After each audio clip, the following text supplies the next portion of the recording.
Blavatnik. My name is Rachel Kyte. I'm a professor here at practice in climate policy. And I am delighted to be able to host or engage in conversation with Akshat Rathi this evening, a journalist that I admire.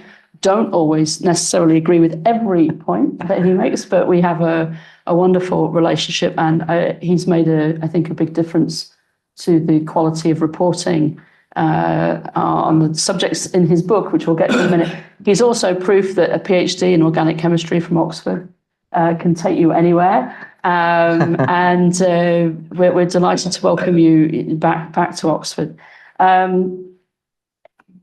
I hope that you, if you haven't already, as a result of this book talk, you read the book, but also listen to his podcast Zero, which is really a good listen in a world where we're flooded with podcasts. I think you've really carved out a space. Thank you. Congratulations.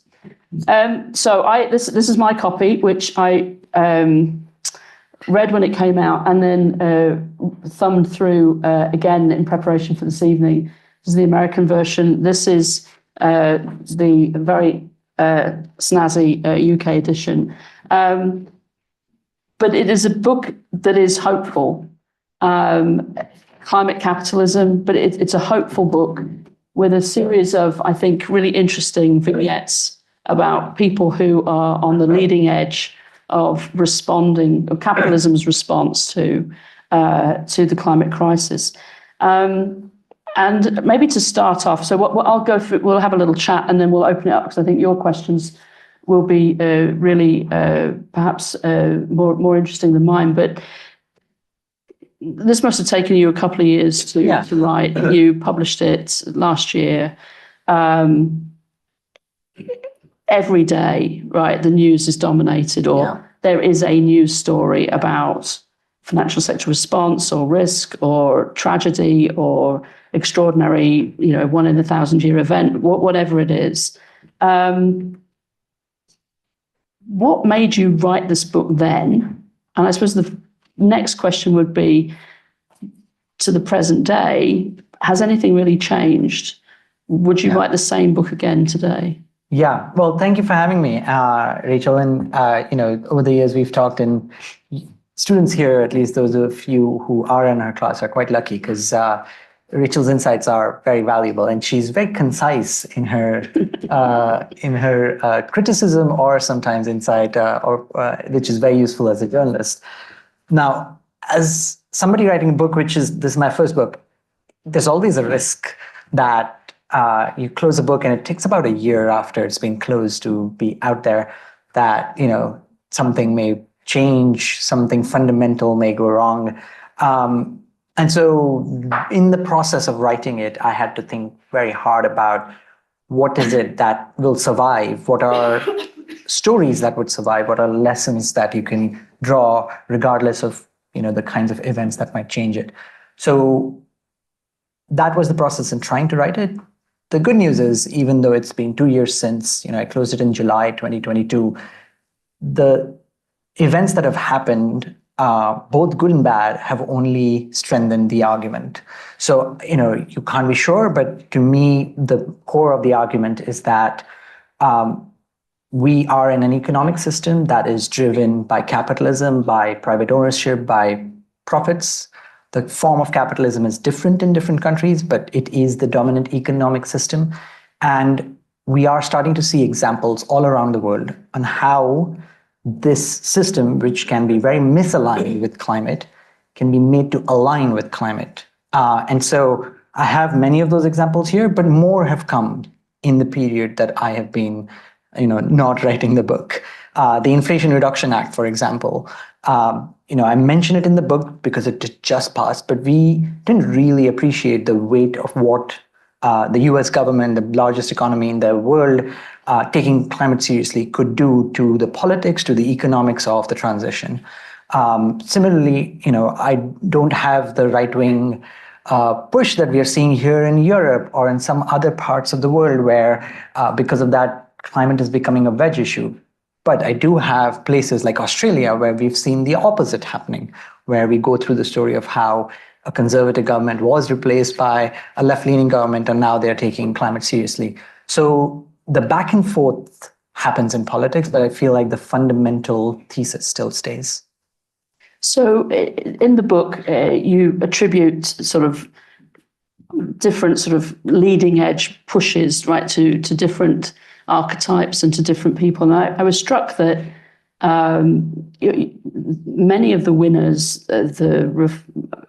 many of the sort of leading edge characters are coming from Asia, right? You've got the story of Renew, extraordinary Indian renewable energy company, the story of batteries, which is a manufacturing story of the East, and then obviously the story of Wang Gang as an extraordinary, insightful bureaucrat, and how China has opened up, markets for the world. And so it's a climate capitalism discussion where a lot of the inspiration is coming from the East at a time when, sitting in the quote unquote West, the pushback on climate is still so intense, and in a part of the world which caused the problem. Yeah. We're in an election year. India's going to start counting the votes, right, soon. We've got UK coming soon, Mexico. What do you think about capitalism and the way we manage it then? I mean, should we manage it differently? Because there's plenty of people here who think that capitalism itself is the problem. Yeah, absolutely. And I think left to its own device, because its system is aligned to try and maximize profits, it does have a tendency to want to corrupt. But always capitalism operates within government, right? We're in the school of government. You study government for a very good reason, because it is what determines the economic system in which we operate. And with good reason, we can argue that over the past 30 years, at least in the West, the role of government has been becoming smaller and smaller, and the role of corporations is becoming bigger and bigger, especially multinational corporations. But we also know that society wants services that businesses can provide, and government can incentivize those businesses to provide those services. And so you do need government to be able to create the market that would allow for any sort of green technology or any sort of green product to come through. But how you do it is different, right? In the US, with the Inflation Reduction Act, it's sort of subsidy, subsidy, subsidy. In Europe, it's more regulations. It's more sort of clarity of rules. Where can you invest? What can you invest in? Setting much further out targets that are legally bound. So you are, as a government, required to set certain laws. This government has been sued. The UK government has been sued a couple of times, and now they have to respond if they don't meet their goals. So, the way in which you can make government actually reshape capitalism will be different given the politics of where it is. But all around the world, you're starting to see those examples, right? The Chinese system is state-driven, but very much oriented towards creating national champions, towards creating economic champions, where they'll survive and provide this service to their own people, but then create an export industry with cheap EVs, cheap solar. So you get different theories of change, but at the heart, it is governments and businesses trying to figure out how to make this solution set work. So what did you learn about this sort of, we talked earlier about this awkward dance, right, between government and the private sector, because they can't do it on their own. They've got to do it together, but they're not built to dance very well. I mean, they're not natural tango twosomes, right? So did you learn anything from looking at these examples of success? To me, it's messy, right? It's an awkward dance because government has incentives to want to serve people, to want to meet the demands of the electorate, which are not the same of what a business wants to do, to want to make a profit. And yet governments need business to be able to provide those services, and businesses need government to provide direction of what is possible, what is not. I mean, and those things they can play in awkward ways. So one example I don't have in the book, but struck me, was the story of radium golds. Early 20th century, clocks and watches had been invented, and they'd become cheap enough that people wanted to buy them. And radium was found, and radium was this glowing substance, and you could make watches, and you could look at your watch at night, and you don't have to turn the light on, and it was great. Except at that time, of course, nobody knew, but radium was toxic, and radium girls, who were the girls who were making these, they were almost all women. Got into serious trouble, had cancer, died, and they had to fight a hard battle to actually convince people that it is because of the work that they were harmed. And then regulation came in. So you get this awkward dance of, sometimes the extreme situation where businesses do something so horrid that they have to be reined in. But hopefully, we get to a place where you don't have to get to a nightmare, and you can regulate earlier. But also, if you over-regulate, then businesses don't have the incentive to innovate. And you want innovation from business for the solutions that we need. But there's one chapter in here which tells the story of Paul Pullman, who was a visionary leader of Unilever. And there's something very interesting in the climate space about these firms that really go all the way out there and are sort of calling for changes, and they're the leaders, right? And then there's the laggards, right? And there's more laggards than there are leaders. And what can you say about how we turn more laggards into leaders? I mean, presumably that is a function of regulation to some extent. But yeah. I mean, Janet Yellen, I don't know whether you saw, right? Yeah. So Janet Yellen was launching a new US initiative on carbon markets today, but she said very clearly, it is the responsibility of business to decarbonize. Well, I can think of lots of businesses that would agree, but lots of businesses that would also say, well, and you have to make it easier for us to do that. Yeah. And you do get businesses taking steps that are visionary, steps ahead. Go back to examples of what Bell Labs did to try and invent the solar panel, right? It was invented in Bell Labs.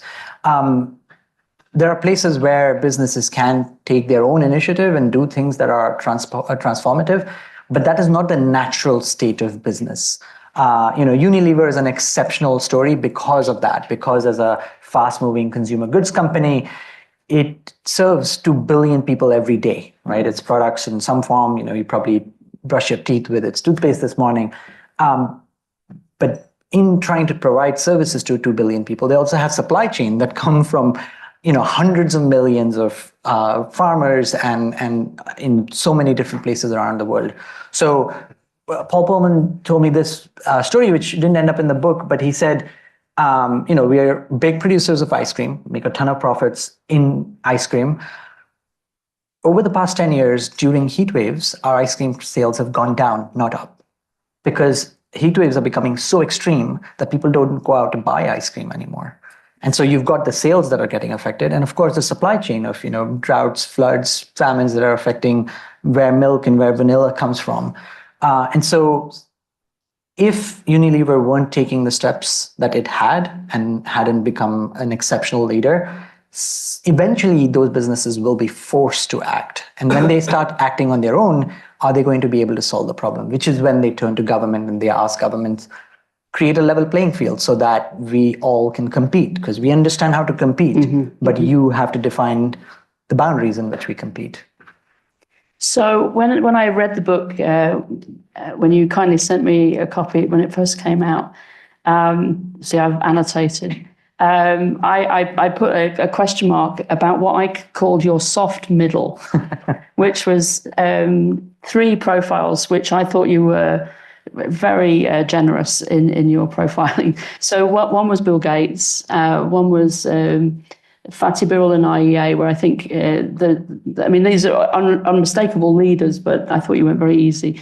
And then there's one which I wonder whether it stands the test of time given recent developments, which is Vicky Holub, who's a quite extraordinary CEO, a woman at the head of Occidental.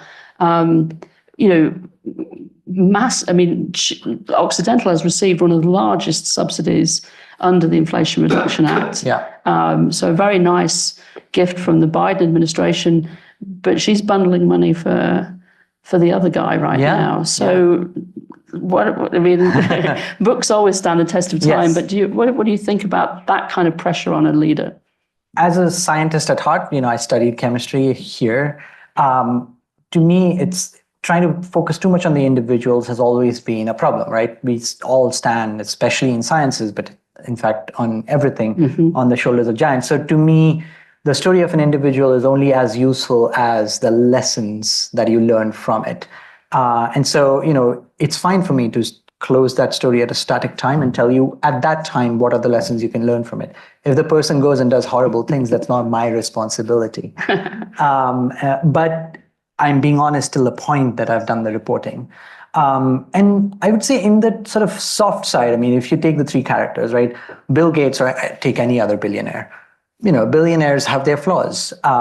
But for the domain in which I was writing, and I would happily take questions on that, tell me what Bill Gates has got wrong on climate. Very little. Same thing with Fatih Birol, right? Fatih Birol is the head of the International Energy Agency, a very bureaucratic organization, as most multilateral organizations are, but it has made a change that is quite remarkable. It went from being sort of a climate villain to now being a fossil fuel villain, right? That's quite a transformation for a large organization of that kind to pull off. And it happened in a very short period, 10 years. That's the sort of 10 years I covered. Now he's got another 4 years to try and make it, I don't know what, go back to the roots, maybe. But to me, the story of that change is important because then you can see if other large organizations, international organizations could be changed, because we do need changes and reforms in those organizations. And the Vicky Holub story, again, to me, that story, as I reported it, is that the only way, so the Vicky Holub story is it's an oil company that isn't just producing carbon, it wants to become a carbon management company. So rather than just extracting oil and gas, it wants to take carbon dioxide and put it back into the ground. So it's basically saying, if you as society want a service of fossil fuels, we'll provide that. If you want emissions to be reduced and put into the ground, we'll provide that. We are a business, we want to make a profit. But obviously putting the emissions back into the ground is quite expensive. And the only way she could make it profitable is through huge amounts of government subsidy. So she'd been lobbying, Occidental Petroleum had been lobbying multiple US presidents. This started from Obama period, went into the Trump era, into the Biden era, and who knows what comes next. So to them, as far as I've seen, it doesn't matter who is in power. They just want to make sure that they are able to get the sorts of money that they think would enable the solutions that people want. Now, so to me, it's interesting to watch Vicky Holub, who just recently raised a fundraiser for Trump alongside other oil companies, making a bet that she thinks it's going to be Trump in power. So I need to make a side decision now. Which means that IRA subsidy will have to probably continue after. So I think that's it is. The systemic change that we need is systemic change, but I think what the book does very well is tell these individual stories of the people who make that change, right? So one last question from me, and then we'll open it up. So some things have got better since you started writing the book. The technological innovation. I read the story today that maybe China has peaked its emissions. There's all kinds big news, right? Yeah. So there's all kind, and then there is this unrelenting, almost debilitating series of stories about climate impacts, and whether or not they're always attributed as climate impacts or not, I don't always know. But what do you think about where we are right now? And how do we hold on to these stories that would indicate that capitalism can be channeled as a force for good? When I think that some people agree, reasonable people agree to disagree that we can do this, or actually that we can't. It's something I have to think about every day, right? Like as somebody thinking about climate change and its impacts and how to solve it. In a newsroom, I have to think about it daily. The best summation I could come up with is that we're just going to have to get used to living in this two-track world where because we continue to put emissions into the atmosphere, and even until we reach net zero, we will, we're going to heat the planet. We're going to make extreme weather events more extreme. At the same time, I think there is a tendency, because it doesn't quite compute in our head that we can't hold these two facts together, the solution set is also accelerating. We are seeing more deployment of renewables than ever before. $1.8 trillion was spent on clean energy last year relative to $1.1 trillion on fossil fuels. Again, not enough, but much more than people think, or people think would be possible given the current political circumstances. So that to me is the best way to think about climate. You guys here think about climate change, you will have to, right? You're young, you have long careers in front of you. Whether you work in climate or not, the reality of climate change is going to be with us for the decades to come. And if we can understand these two tracks, but try and accelerate the one that is solving problems, that's the best we can do. Very good. So let's, we've got half an hour. I think, I'm sure there's lots of questions in the audience. Why don't we open it up? If you could put your hands up, like that's the old fashioned way. I think that works. And I'm also getting questions coming in online. Sir, please. Thank you so much for your book presentation. It's also for me a very big honor, because this is my last day in Oxford right now. I was a PhD visiting student here from Germany, and my PhD topic is sustainability reporting and a legal comparison between UK and Germany. So, congratulations. Yeah. Thank you. And I did also a study and asked the companies, the FTS 100 companies and the 40 DAX companies. Yeah. What do you need, or do you think that the regulation is right now the best one that you reduce your emissions, or do you need something more? For example, benefits or something like this. So, for example, more money for the transformation purposes. And you can imagine the answer was yes, we need the money, we need more benefits. And what is your idea? Also, sorry, I didn't read your book before, but I want to do this after this. Yeah. What is your idea, for example, to say to the companies, hey guys, you are also must participant in this reduce process for emission? It's hard to give an answer based on just generic business, right? Businesses do lots of things. And in some places, you could have good regulations, and that should make a business transition to cleaner energy or move away from the product it's producing.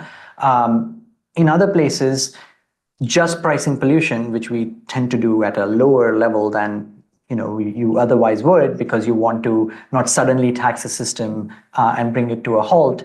In those cases, you actually need incentives to make those innovations happen. So take the example of hydrogen, right? Hydrogen is a fuel that we know works. We know how to make it. We know where we can go and make it, what exactly we need. We need sun, we need wind, we need solar power, we need wind power, we need electrolyzers. All those things have been worked on.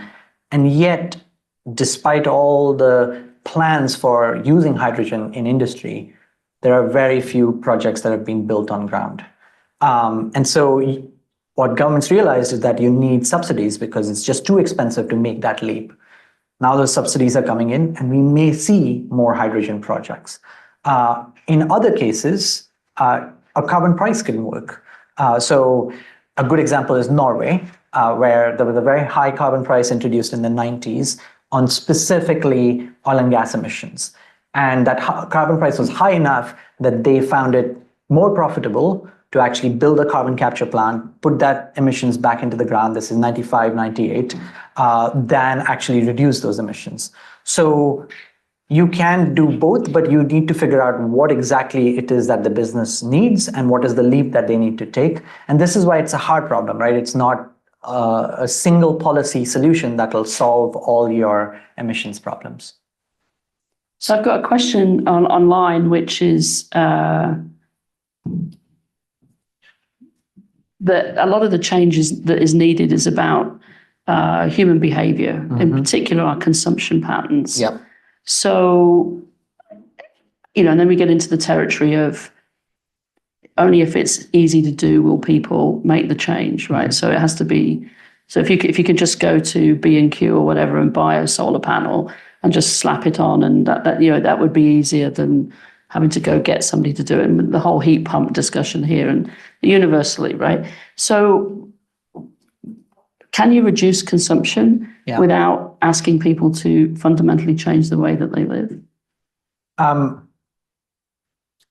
No, I don't think so. It's not easy. I mean, I grew up in India and I came here, and I've seen sort of what a developed country life looks like and what a developing country life looks like. And even today, after having lived here 15 years, I'm astonished at how easily people waste things and take luxury for granted, which is not something you can take in developing countries. And in developing countries, they look at the West and they want that kind of lifestyle, right? America may not have become a colonial power in the same sense that Britain did, but it's an American cultural imperial power, right? We all grew up in some form of American TV. And so American consumerism, not just in India, but also in China, is one that people look up to. These are deep cultural phenomena that changing over 5 years, 10 years is hard for me to see.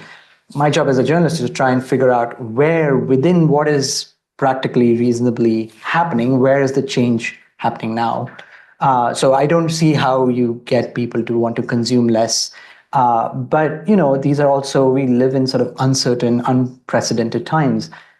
When you're hit with climate impacts, in which more and more people are, maybe there's a moment where there is enough cultural change building up because these things are in your face.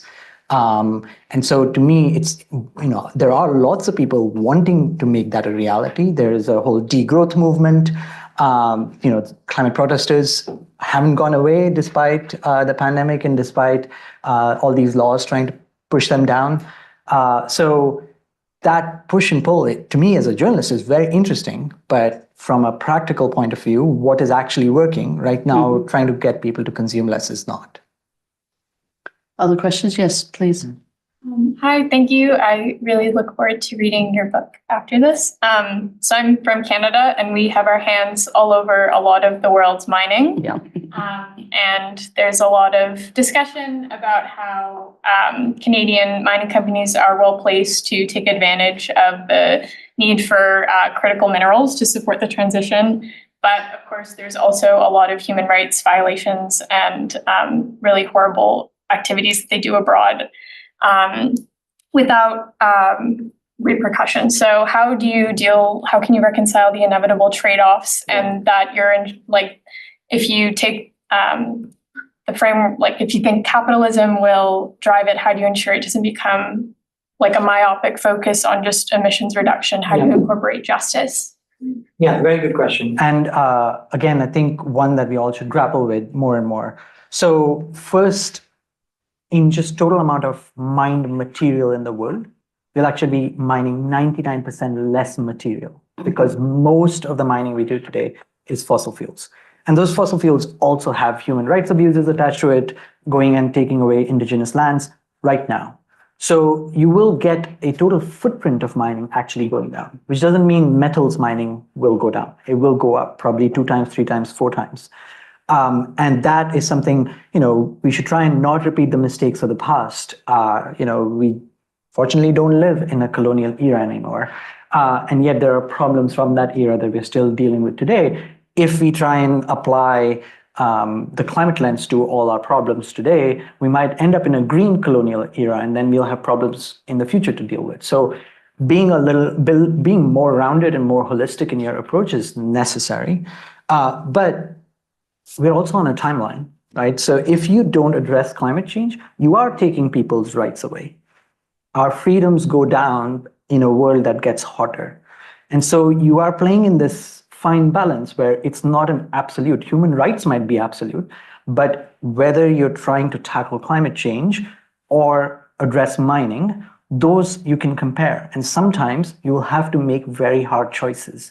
But the least we can do is think about them and try and incorporate them in our decisions. So can I just pick up on that? Because going back to that awkward dance between public sector and private sector. So planning and permitting, planning and permitting, planning and permitting, right? It's sort of the song of the private sector. Yes, we can go develop the minerals, the things that we need, but we need planning and permitting certainty. Do you have any sort of, as a journalist, can you see where that we might be able to break through on that? Because there's also a big NIMBYism, right? Yeah. Including by people on the progressive green left. So one of the things that journalists do, which I totally, wholly subscribe to, is they point to the problems. We get pilloried for it. We are like, you're always writing the bad stories. You're always coming after us. And it's a service that we provide. And, even if we are pilloried for it, we should. This is a book about solutions. So I also do the opposite. One solution story that has not received the kind of highlights you should is what has happened to permitting reform in Germany. So when the Ukraine war happened, Germany, as one of the largest consumers of Russian gas, was suddenly in this bind to be both nationalistic, but also try and provide for energy. And of course, it did all the things that you would imagine it to do. It dug up more coal, built more LNG terminals, but it also built renewables at a pace that most of the renewable energy companies I've talked to did not believe would be possible.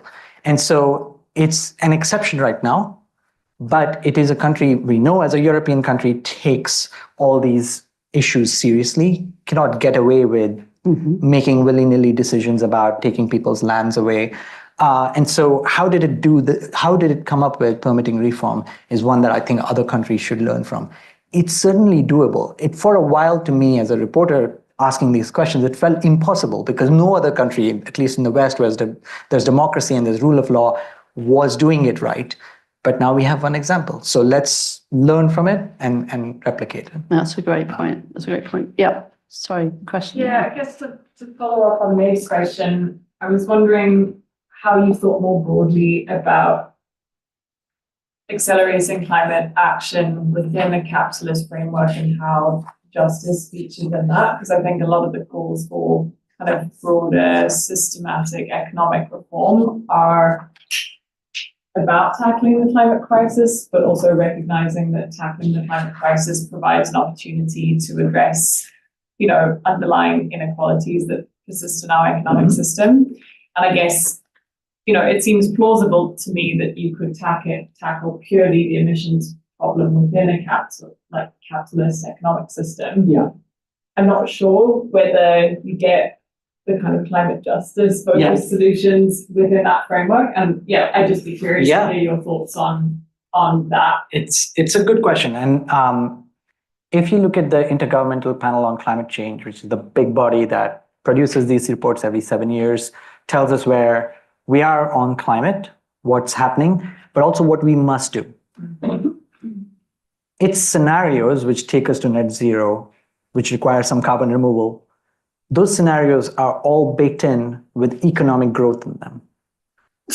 Those scenarios end up, if you do reach a net zero goal, it's not just tackling climate change, it's a fundamentally better world because energy access has been addressed in the process, right? A lot of the solutions for climate change are going to be electrification, are going to be distributed renewable energy. Those will get to places where there is no energy more quickly than if you just let market forces on their own act. And so it is possible within the capitalist system to actually use what is good about it, which is it can provide innovation. It can provide businesses with a very strong incentive to provide a service that you decide, that governments decide. But it has to be done in a way where those steps fall in line, are done in a way that people agree can be done, which will require time and which will require some experimentation because we don't always have an answer. But it's certainly possible, and it's not me imagining it. It's what these 10,000 scientists' work, which has been compressed and thought through, tells you we can achieve if we go through with our net zero transformation. So I've got a couple of questions, 3 questions. So we'll go, we'll go one by one. First of all, you, sir, then over to my right and then to my left. Okay. So I cover climate change mis and disinformation for my work. And of course, as part of that, I've come across many claims from companies who, of course, try to portray themselves as part of the solution, part of this new ethos of climate action. So I'm just wondering, in this new system, and thinking about the hopeful message that you have in your book, in this new system of climate capitalism, how much of a concern is it for you, greenwashing and this idea that companies, corporate actors might want to pass themselves as part of the solution when actually they are just perpetuating the same old system? Yeah, that's my job, day-to-day job. I feel like, in a way, greenwashing is good news because at least somebody cares about climate change and wants to pretend that they're doing something about it. That tells you there's some motivation to actually act on the problem, even if it's misplaced motivation. But greenwashing is something, the reason why we talk about it is because it's usually not that easy to catch. You have to, it's sort of a cat and mouse game. You come up with a way to catch some greenwashing, there'll be other ways in which people will greenwash. That's why businesses are, not supposed to be just doing their work. They're to be held to account by consumers. They're to be held to account by governments. They will continue to try and maximize profits in the system that's created and what is legally allowed. But that system also has to be updated and greenwashing has to be caught. So no, climate capitalism is not to try and give businesses blank check to do whatever they want. It's to say, we have a goal to meet and you can provide a service and you can do it in ways that we would like you to do it. And if you don't do that, then somebody else will do it. We'll find another business to do it. Please. Actually, my question is based as a follow-up on your question. I was wondering what are your thoughts on the behavioral change for the elitists? Because those are the people who are the maximum carbon emitter. And how do you propose that capitalism, in one way, can also solve for environmental issues, but in other way, the very individualistic behavior promotes more and more carbon emissions, and it's detrimental and defeats the idea behind coming up with a solution or a technology. Yeah, it's certainly true. If you take per capita, right? Per capita emissions of the top 1%, and I would now count most people here in the UK, in London, and I probably am in the 1% in the world, and that's, if you take per capita emissions, they are high, but as a base of emissions, your day-to-day consumption emissions are also very high. So take what happened in COVID, right? We all stopped flying. We all stopped essentially luxury emissions for quite some time. And how much did emissions fall? 5%, 6%, which is nothing compared to what we need. That's the kind of reduction in emissions we need on an annual basis to get to 2030 goals. So I think hold the rich accountable, yes. Hold businesses accountable, yes. But that's only one way in which you want to attack the problem.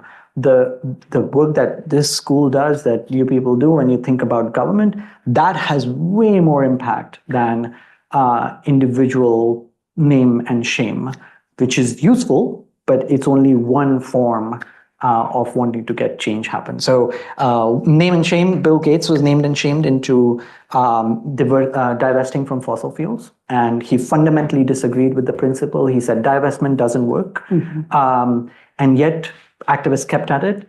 And then eventually he divested and came up with a reason for it. He said, fine, I still don't agree with divestment, but I do not want to profit from fossil fuels. I understand that. I have enough money. I don't really want any more profits from fossil fuels. Hence, I'm divesting.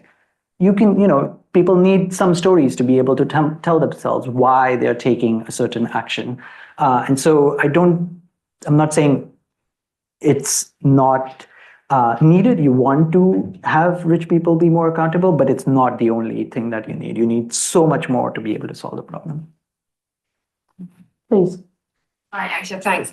What kind of future do you see for voluntary corporate and finance commitments, like science-based targets, net zero targets, zero deforestation targets? particularly in the sort of context of what's happened recently with SBTI and people leaving Climate Action 100, where do you see that taking us, if anywhere? The person who knows more on this is Rachel. Yes, but I'm interviewing you, so maybe give a bit of background for everybody. Yeah, so the most that has probably happened on the corporate side in climate action is disclosures. We got that question early on. The sort of biggest movement that started was to try and at least start to measure the impact that corporations have on the planet with carbon, but also other things. And so that's the first step. You want to know what the impact is from companies. Then the second step is that those companies have to come up with a climate plan, just like governments have come up with a climate plan. And those climate plans you can determine, but ideally you want to be science-based. In some sectors of the economy, you want to reach net zero before 2050. In some other sectors, it's okay if you do slightly afterwards. Most of the sectors you need before. And so there's a Science-Based Targets Initiative, a body that was created, sort of voluntary body that helped companies come up with those plans. And then finally, on top of that layer, if you can't reduce your own emissions, there are ways in which you can try and offset your emissions through these carbon credits that you can buy. These are all sort of layers in which companies can be a part of the solution. The trouble is all of it is voluntary, right? The rules that companies came up with how to measure these emissions were created by not-for-profits and corporations coming together.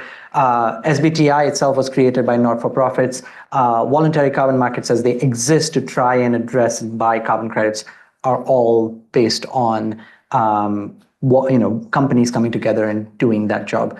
So it only scales so much. But places where regulations come in, they scale faster. Mm-hmm. We know from regulated carbon markets, the emissions trading system in Europe, which is a very clear count how much pollution a particular factory and a power plant has put out, report those, and if they are above a certain level, buy credits. If they are below a certain level, sell those credits. That system is working.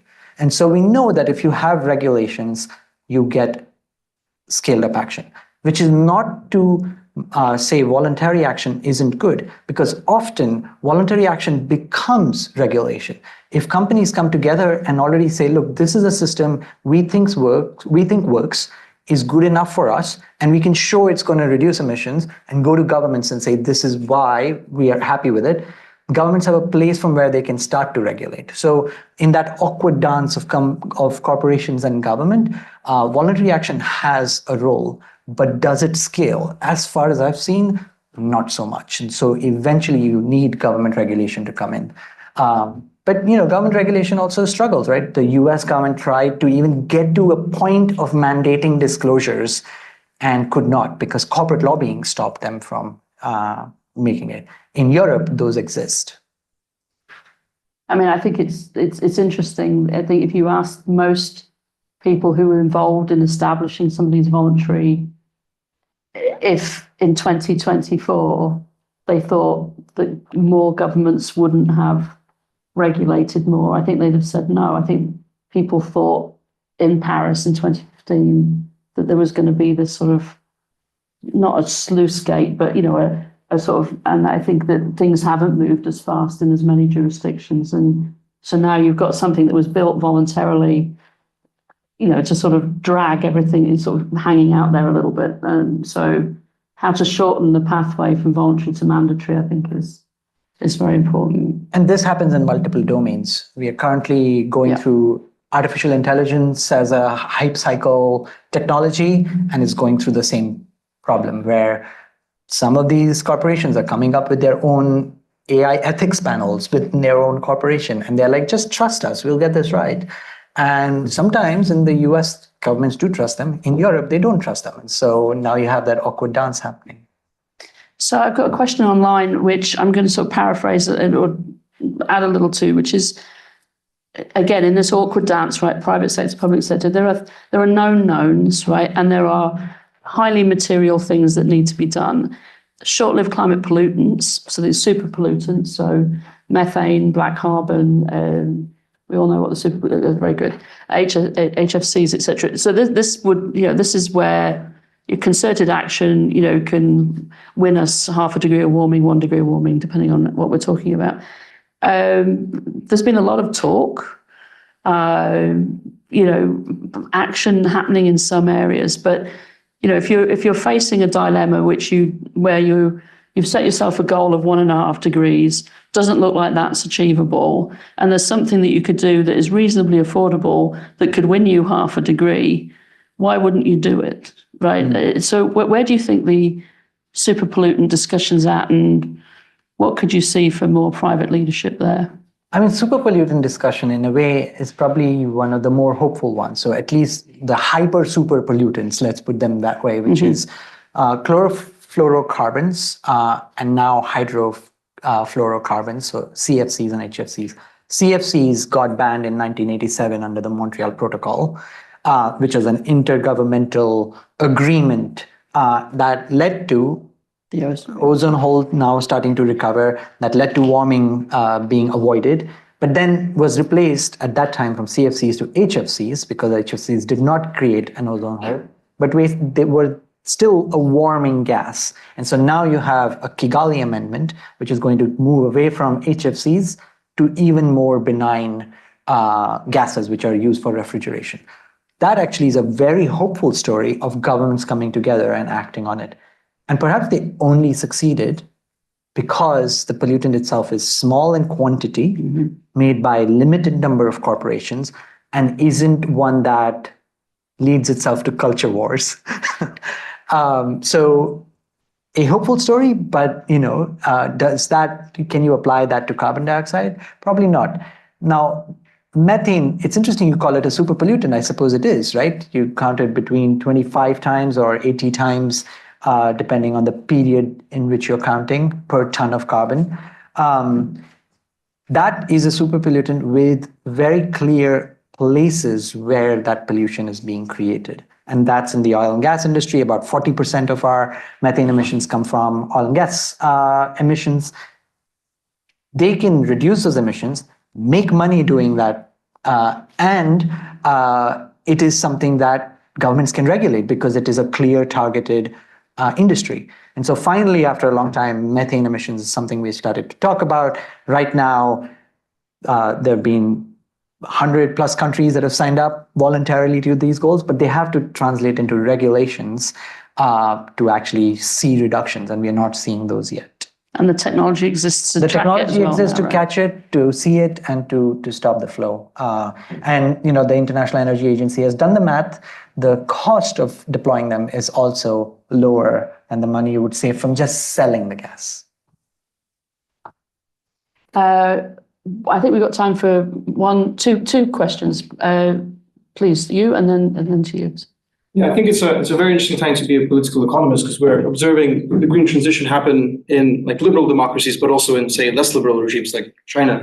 What do you think in terms of effectiveness if you compare the two? Because on one hand, there's obviously collective action problems in democracy, and there can be a situation where there's a lot of democratic backsliding happening across Europe and in the States, and perhaps climate change will not be the hot new topic and we'll be kind of stuck in indecision, whereas countries like China might actually, due to state capacity, have opportunity to transition more rapidly. Of course, there's other arguments against this, but what do you think about this dynamic and this balance? Yeah, this is something I wanted a good answer for, and the place I found that answer for is a book written by an American university professor named Daniel Fiorino, and his book is called "Can Democracy Handle Climate Change?"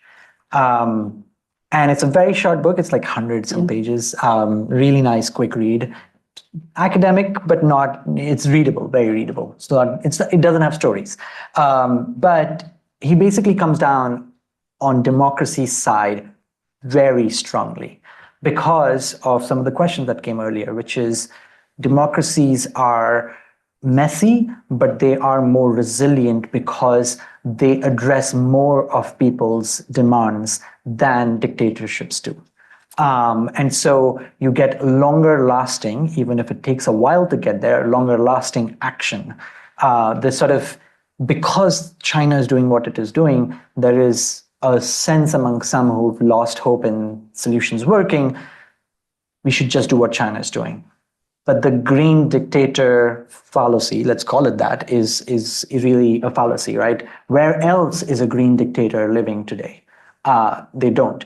And so as messy as democracy is, it is, at least, he comes down very strongly, and I have no reasons to disagree. It is the right way in which to address this problem. Yeah. Well, you're Indian. What do you think about India? And what? India and what? Democracy? Well, Modi's been the darling of the climate movement internationally, courted by everybody, every climate envoy, and there's no pathway to net zero without India meeting its goals and targets. And then everybody, not everybody, but some people then just swallowing hard at some of the democratic or anti-democratic developments. I mean, the biggest problem in India right now, as far as I see, is not enough is being talked about on climate change. My grandfather is 90 years old, and for the first time this summer, he said, I want an air conditioner. He's lived all his life in India and has never wanted an air conditioner. He's resisted even when we've offered him. And this year he said, no, it's too hot. And it's too hot. It's too hot. And not enough is being talked about. I mean, there have been here and there reporting cases of poll workers, because it's election season, of a poll worker dying in Kerala, some people standing in queue voting dying in Kerala, but not enough is reported on. So to me, it really, even the politics is too far. I think the lack of awareness of addressing what is real extreme weather events happening in India and connecting them to climate change, that's is missing today. But from a solution side, India is one that Western countries will have to court, because yes, there is no solution without India tackling emissions. And India can do some things, as I do look at in the book, when those solutions become just about on the edge of being economic. India really embraces them. So the India solar story was a boom story as I wrote it. There was a couple of years in the past 2 years when it sort of slowed down because of lots of issues, panel prices going up, regulation not being given attention. And then suddenly this first quarter back up because India's power demands are growing rapidly. It does have coal, but it can only mine so much coal, not enough to be able to meet its demands. And so what can it do? It has a lot of sun. It is building a lot of solar power. So India is in a very difficult bind, and the sooner the leadership realizes how vulnerable it is to climate change, the faster it will address the problem, and thus will help the world address the problem. Last question, please. Okay, thank you. In connection with India, I wanted to ask if you could explain a bit more about the ice cream context you were talking about, and if that had got other applications like air conditioning, denial of air conditioning, that kind of thing. Well, the ice cream example was around extreme weather events and how people are not buying enough of them. On the supply chain side, if there's a connection, it is that, India has, even before climate change and climate as a reality was understood, it has been a large agrarian economy, and the agricultural practices have been poor, and that has led to a lot of land degradation even before climate change came. And now climate change is making all of that far worse. So two examples I'll give you. One is a cold storage example. There was a story my colleague in India published on rotting bananas in India, and how that's affecting farmers, because the warmer the temperature, the faster the bananas rot. And so they're losing their income just waiting for the car to come, the truck to come and take their supply to the market. And if cold storage was there and you had access to energy and both those things are affordable, you would have less food waste, thus you will have less land use, and that would be a climate solution. But you need energy, and so ideally you would want energy to be clean in that process. So you can solve that problem, right? It's a problem of energy that can be clean, and it helps reduce emissions. But if you don't, and if you leave the climate equation out of it, there's still other things that India needs to do that can address the climate problem. So Guess where the largest, quickest growing shrimp farming is in India? If you know India, pick a place.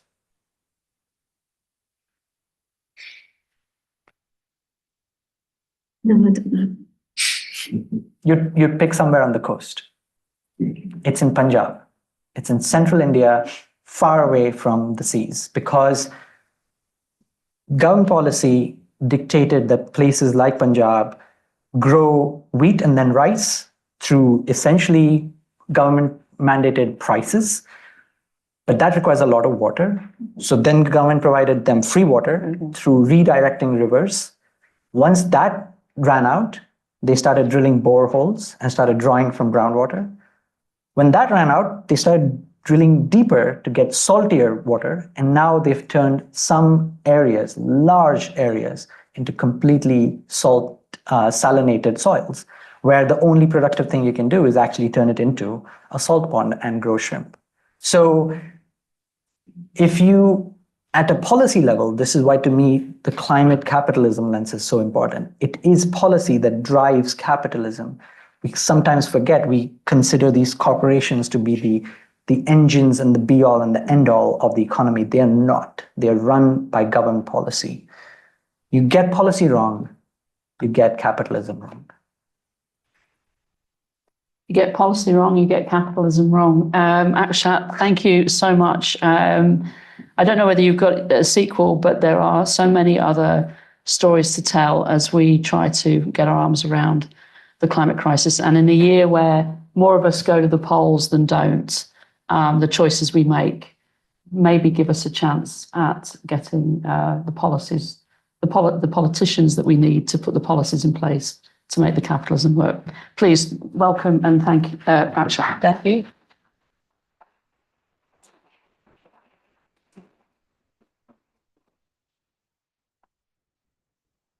Thank you. And thank you to everybody online.